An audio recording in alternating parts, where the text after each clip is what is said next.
അടക്കട്ടെ നോക്കടാ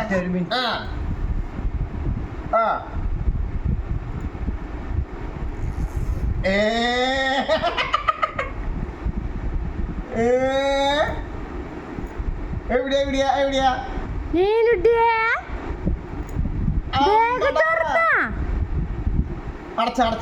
അടച്ച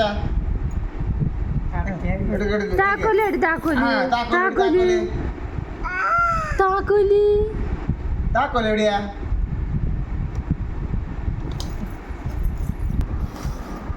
അവിടെ വെച്ചോ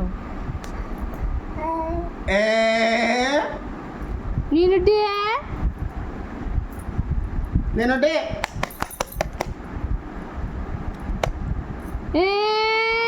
പപ്പേരെ കാലൊക്കെ കിട്ടുണ്ടാവും ചെറുതായിട്ട് ഇടണല്ലോ അങ്ങനെ രീതിയാ മതി കട്ട് ചെയ്ത